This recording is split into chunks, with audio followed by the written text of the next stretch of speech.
Hello, ladies and gentlemen, Vinny back here again, and tonight we're going to discuss the Second Amendment, break it down, and see exactly what it means. The Second Amendment reads, a well-regulated militia being necessary to the security of a free state, the right of the people to keep and bear arms shall not be infringed.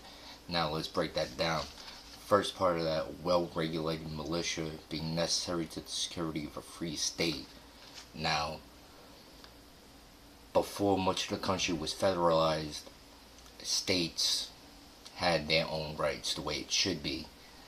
So each state had a militia, had a defense force in case of invasion. Military was not supposed to be used on U.S. soil, especially according to the 1878 Act, Posse Comitatus. We'll be getting into that later. So, the National Guard sprouted from the militias. By the way, 1903, look that up. Militia Act, I think it is. Okay, so moving on.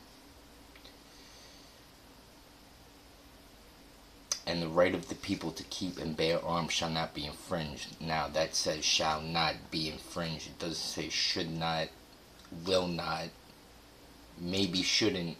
No, it says shall not be infringed. Now, in the wake of recent shootings, DC, Aurora, Columbine, happened in the 90s. Law-abiding gun owners should not have to pay for what those people did. Okay? Shouldn't be Peter having to pay for Paul. The gun is not responsible for those shootings. The people behind the gun are. The people wielding the firearm is.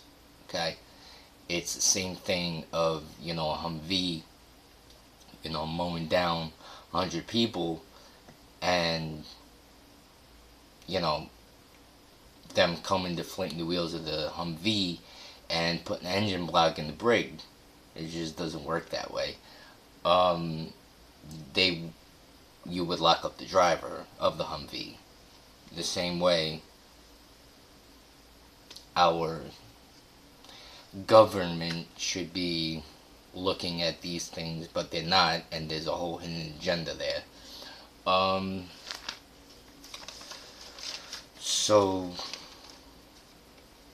what you may ask why the Second Amendment is so important. Well, the right to keep and bear arms was recognized by the founding fathers,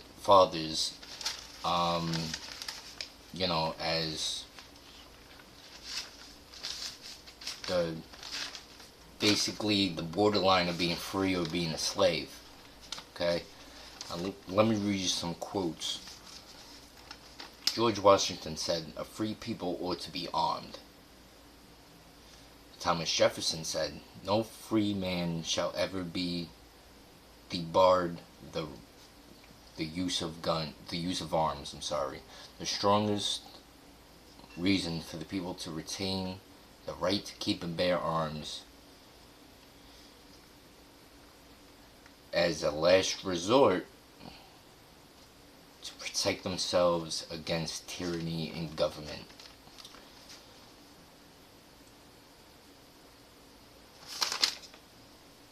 Patrick Henry wrote, guard with jealous attention the public liberty. Suspect everyone who approaches that jewel. Unfortunately, nothing will preserve it but downright force. Whenever you give up that force, you are ruined. The great object is that every man be armed. Everyone who is able might have a gun. John Adams wrote, arms in the hands of citizens may be used at individual discretion in private self-defense. And it's also statistically proven that where there's not such strict gun control, there is not as much crime, shootings, or stuff like that. when you hear shootings and stuff like that, predominantly most of the time is gang related. Statistically, um, you know, so that's that.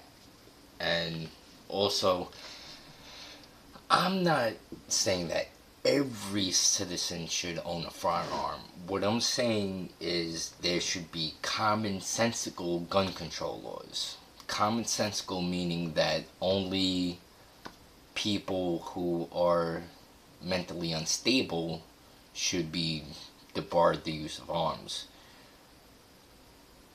Due to, it's only common sense. Giving a mentally disturbed person a firearm will be the equivalent of pulling the pin of a hand grenade, giving it to a toddler in the carriage and telling them to hold that. It just doesn't make, it's nonsensical. And also, getting back to the shootings, the recent shootings, if you look, those people, those individuals were on psychotropic medications, SSRIs, and anti-hallucinogens, which actually does the opposite. It puts you in a dream state and it makes you hallucinate. So basically that is your Second Amendment in brief. So next time you see me, we will be getting into the Third Amendment. Hope to see you then. This is Vinny, signing off.